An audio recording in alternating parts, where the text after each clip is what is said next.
All nature was a conscious front of God. So once that realization is there, naturally nature herself is carrying out consciously the work of God. A wisdom work to all, self-moved, self-sure, a plenitude of illimitable light, that wisdom, an authenticity of intuitive truth, a glory and passion of creative force, glory and passion of creative force, creative force.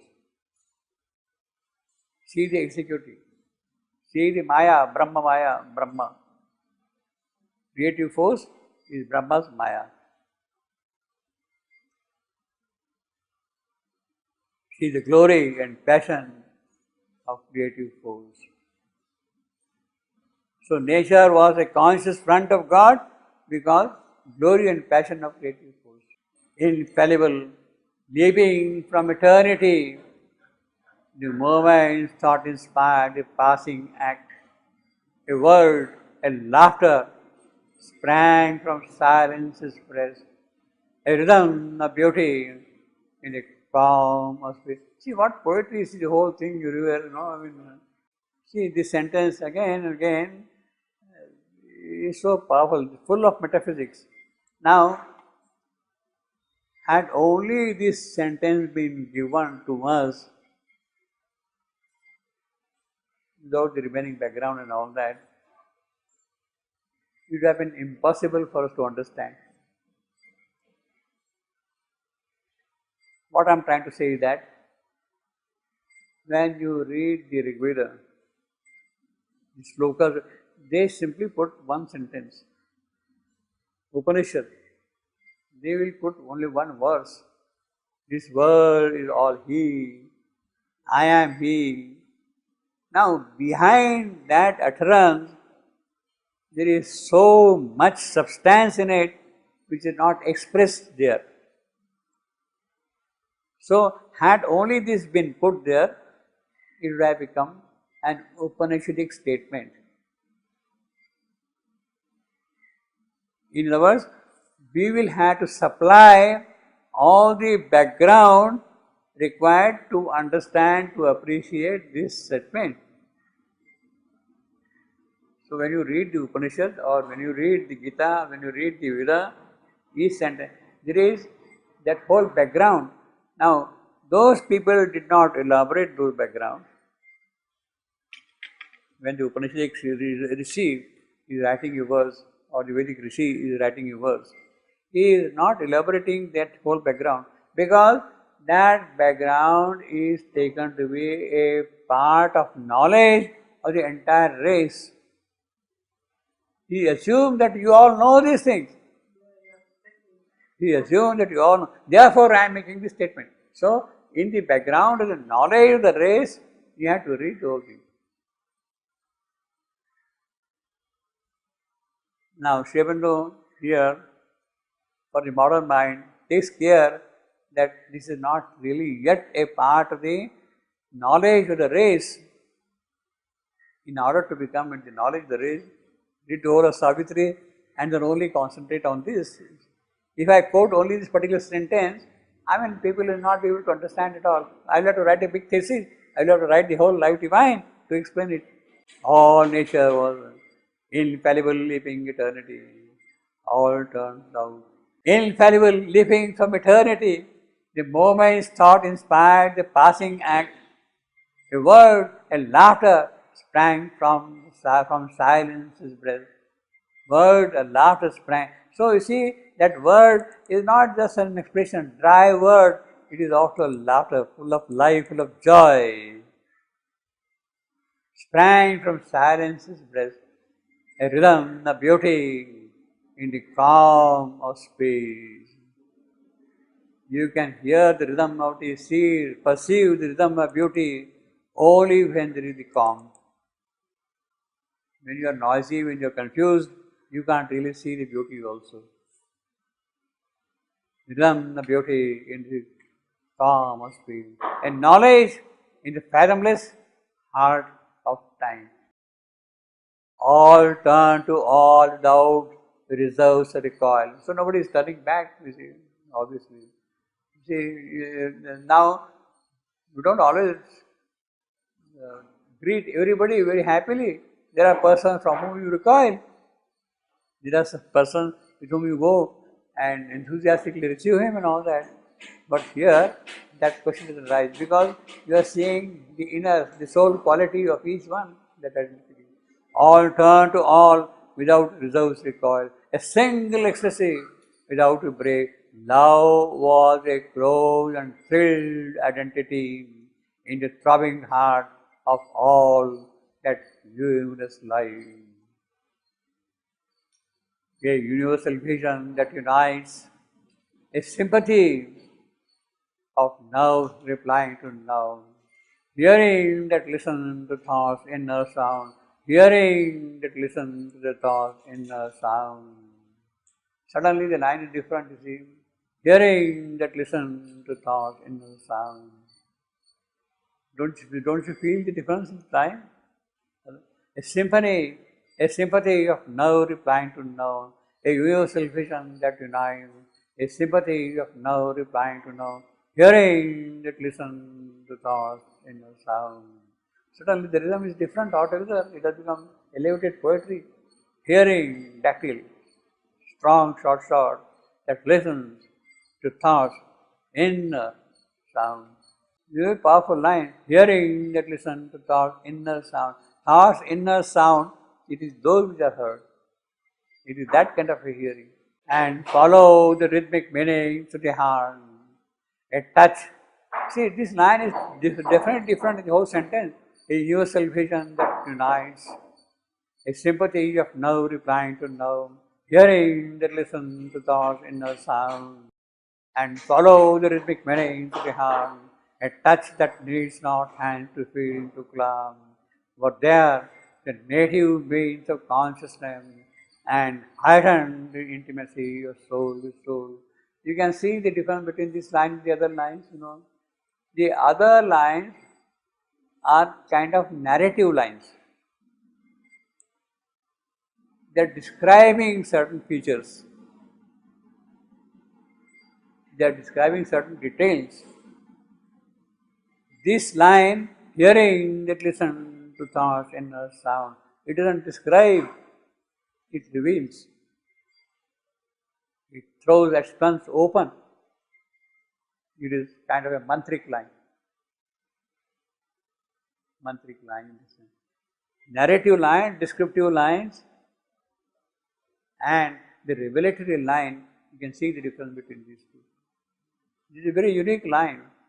A universal vision that unites the sympathy of nerve to find to nerve, hearing that listen to thoughts inner sound, and follow the rhythmic meaning with the hand, and touch that needs not hand to feel to climb, but there to native beings of consciousness, and heighten the intimacy of soul with soul.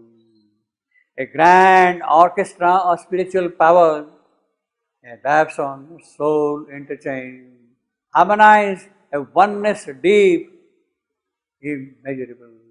See, he is harping on again and again on this oneness, you see, everywhere. That is a tremendous class, that oneness. In these new worlds,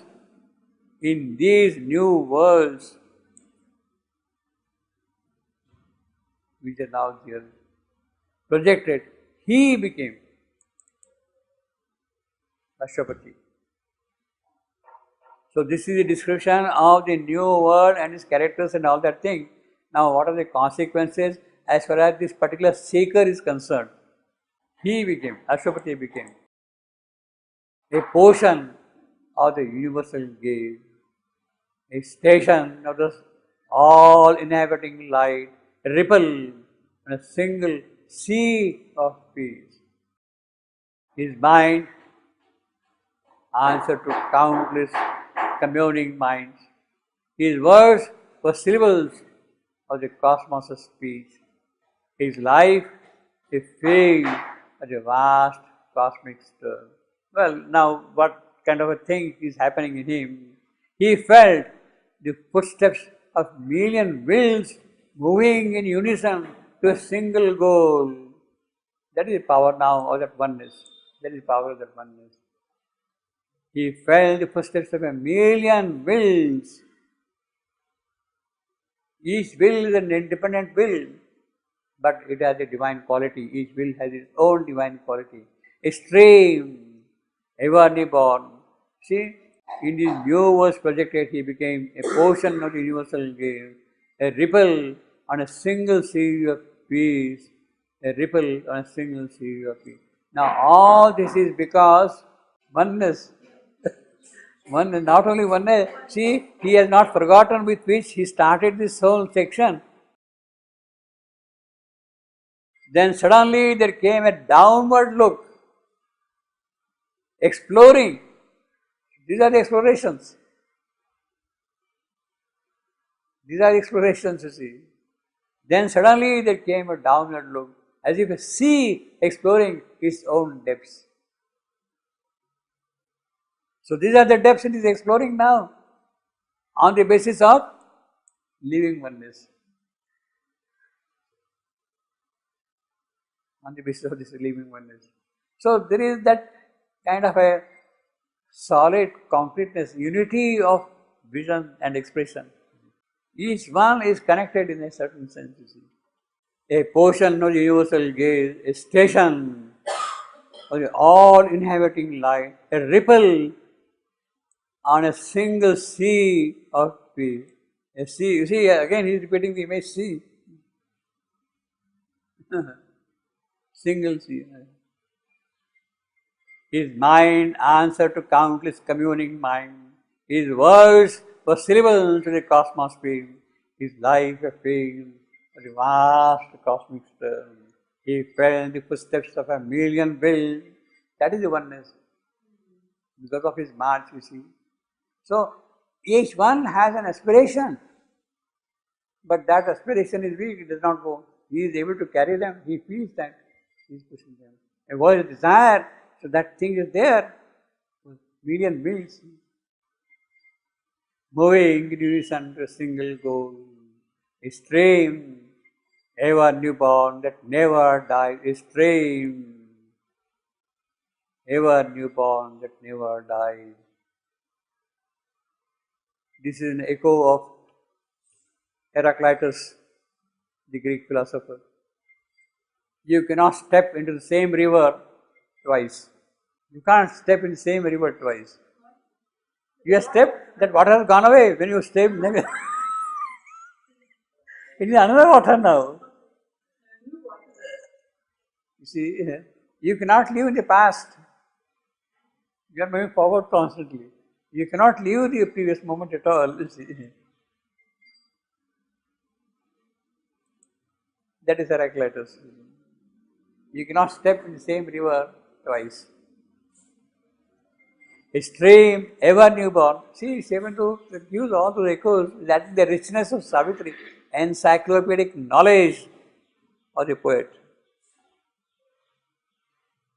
A stream, ever newborn, that never dies, caught in its thousandfold currents, ravishing the flow, which is eddies of immortal sweetness. It is eddies of immortal sweetness, thrill. He bore calling through his members as they pass, calm moments of interminable delight, the bliss of a myriad million who are one, who are one. Again, you see, harping on that one. He bore calling through his members as they pass. Now again, this line, you see, calm moments of interminable delight.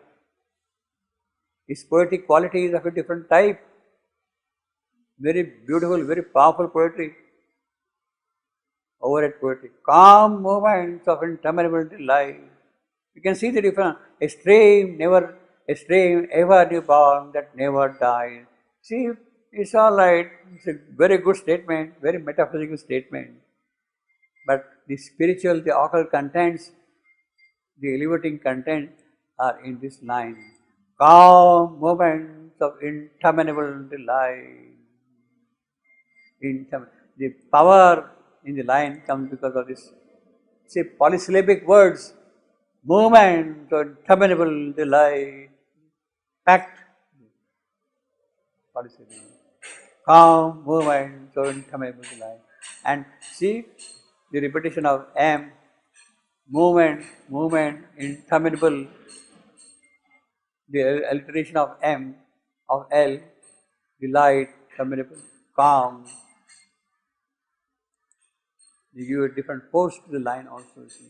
Different quality, calm moments of interminable delight, calm moments of interminable delight. The bliss of a myriad who are one. You can see the difference in the rhythm and the flow of the two lines, you know. This is a very outstanding line. Calm moments of interminable delight.